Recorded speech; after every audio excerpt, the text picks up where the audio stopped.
Hello and welcome to the first ever episode of WoT Takes. Yes, before you ask, I am very pleased with myself for that wonderful pun. So, in WoT Takes, I'm going to be doing something a bit different and not actually doing a specific review of the Wheel of Time or any individual book, but talking about some debated topics that I hear a lot about the Wheel of Time that I either have a strong opinion on or think there is a definitive answer.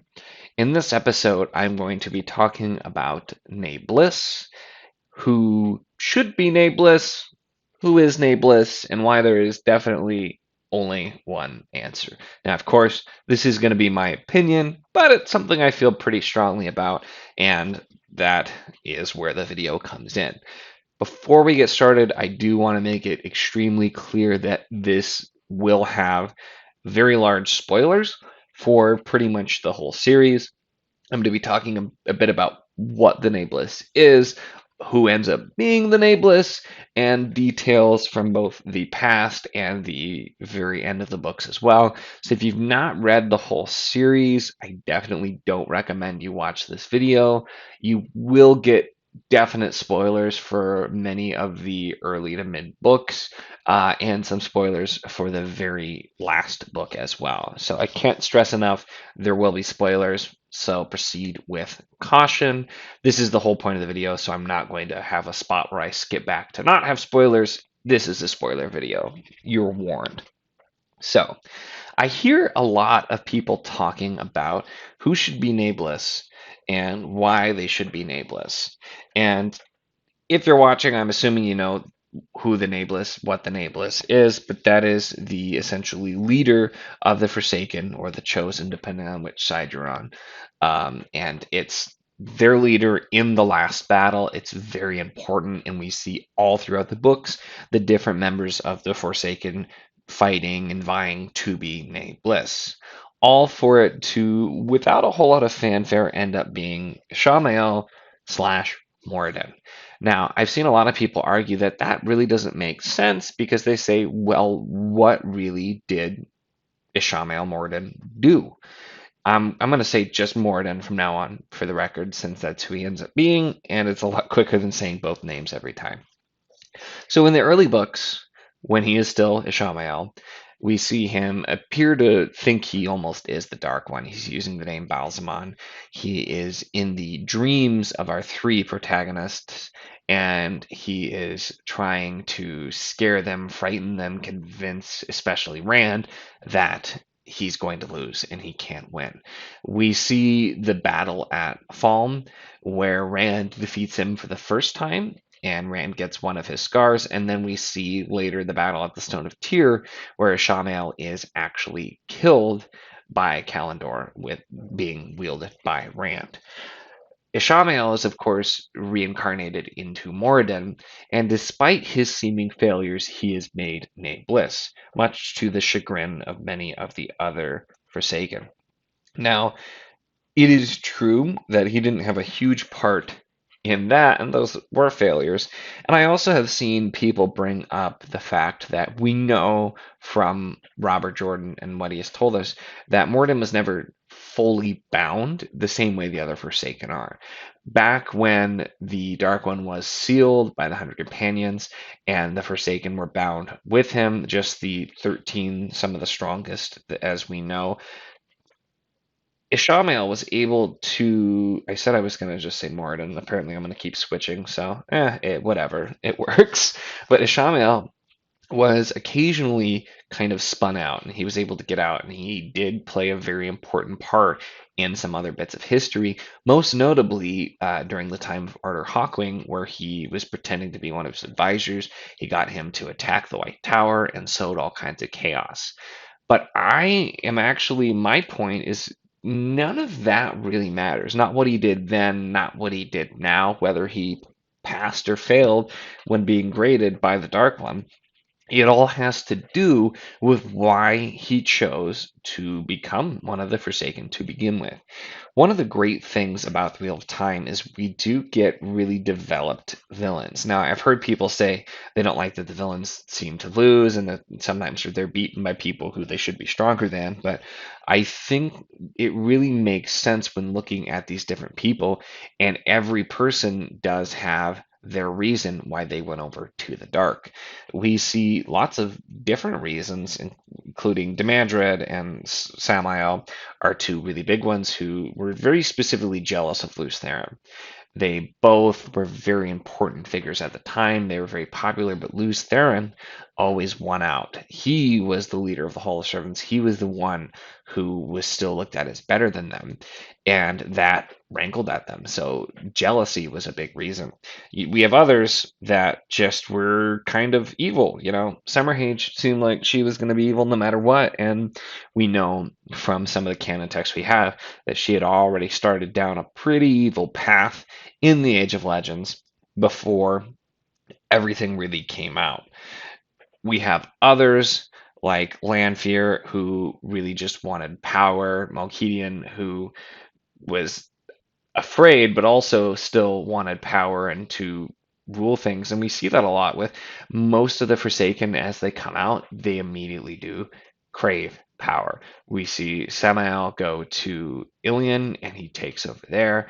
We see Raven go to Camelin and he takes over power there. And we see this happening quite a lot. And we know Summerhage went out and was in Shanchan.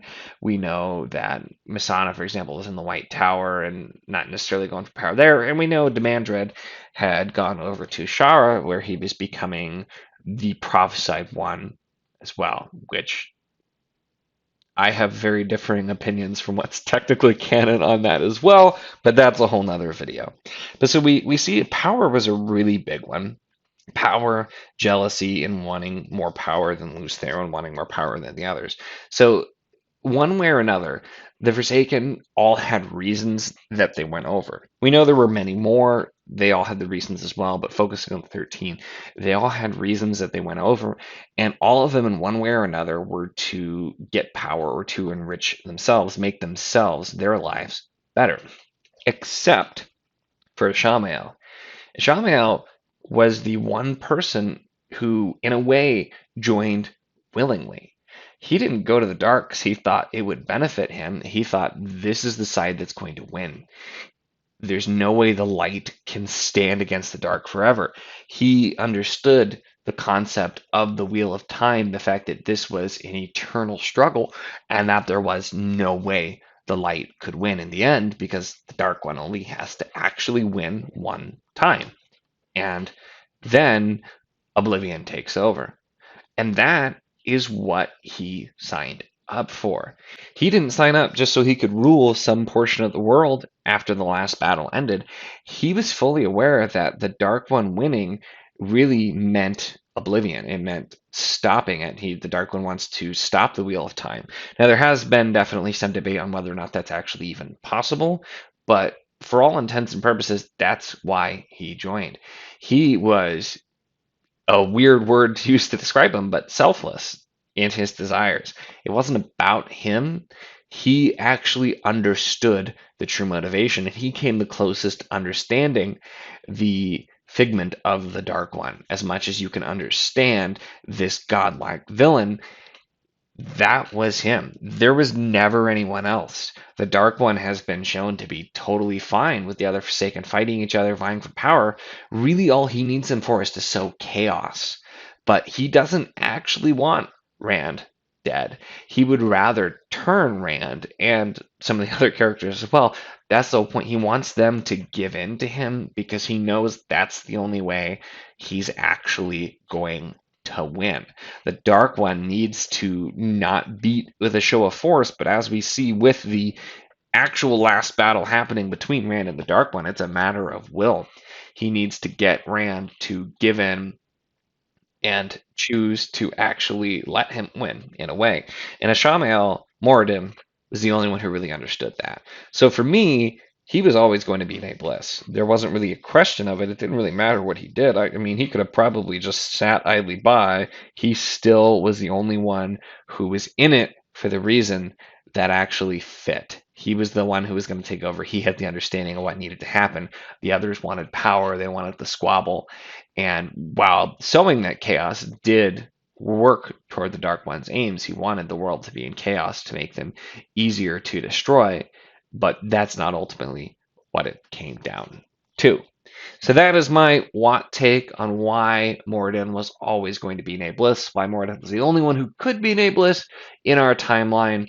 Not talking about other timelines or past or future, but that's really how I look at it. Now, I am fully aware that some of what I said probably goes against some opinions as well. The whole point of this is it's a hot take on a Wheel of Time topic, and this is the way that I have seen it through every reread. It's reinforced more and more. The more I've read the series front to back many times. I reread it regularly. I've been very active in a lot of Wheel of Time things over the years, and this is definitely how I look at it. You may or may not agree. If you do or don't, either way, let me know your thoughts. Definitely want to keep the conversation going. And really, this video in general is to kind of start a conversation on the topic. So I look forward to hearing your thoughts if you did watch this video and make it here to the end. Now, I want to note this is not the normal kind of video I do. Like I commented, this is the first time I've done this. There are a few others I have in mind that I want to do that'll actually be some of them even more controversial with it. Some that almost go against canon, or at least the one Demand Red that technically goes against canon, but I can't unthink it. It's been stuck in there. But I do want to do a few more of these. I think I'll continue if I do these to release them on Wednesdays. It's been a bit since I had a Wednesday video anyway, so I figured that that would work. If you want to see more of these, they might be a little bit few and far between, but there will be more. Otherwise, my normal videos are going to be, as you can tell from the channel name, book reviews. They normally come out every Friday.